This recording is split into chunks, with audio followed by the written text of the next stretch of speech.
We have sat in the sacred emptiness. We have been brave enough to feel the void left by our heartbreak. But we cannot stay there forever.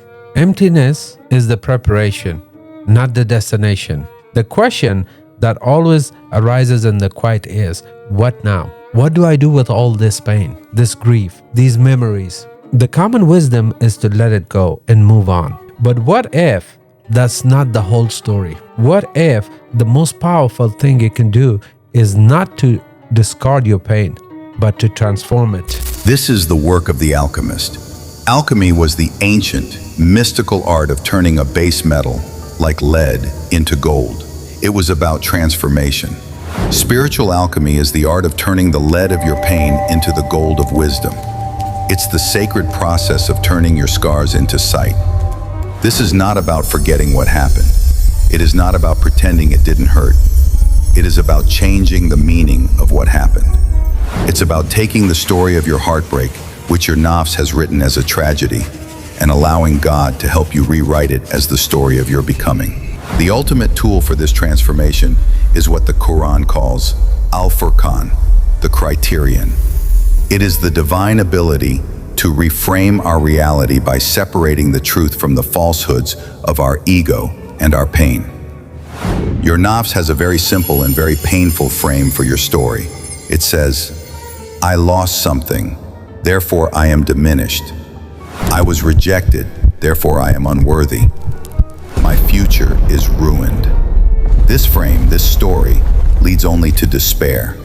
It is the lead. The alchemist, using Al-Furqan, applies a new frame. They hold the lead of their pain up to the light of the higher truth, and they ask a completely different set of questions. Instead of asking, what did I lose? The alchemist asks, what was I freed from? Perhaps you're freed from an unhealthy attachment that was stunting your growth. Perhaps you're freed from a future that was not truly aligned with your soul's purpose. Instead of asking, why this terrible thing happened to me? The alchemist asks, what is this trying to teach me? Perhaps this pain is teaching you patience on a level you have never known. Perhaps it is teaching you compassion for the suffering of others. Perhaps it's teaching you finally how to rely on God alone. This is the alchemy. You're not changing the facts of what happened. You're reclaiming the power to decide what they mean. Your scar is no longer a reminder of what hurt you.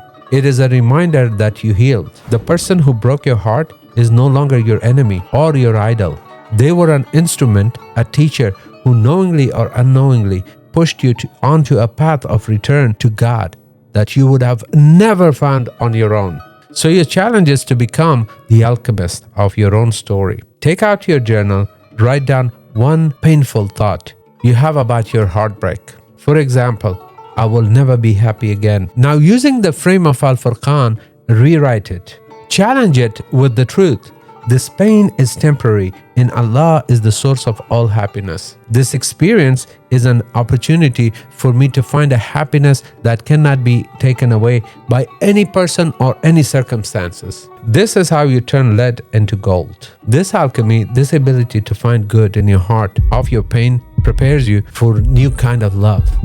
A love that isn't based on need, but on totally different foundation. Next time we explore the two kinds of love. Subscribe and I'll see you there, inshallah.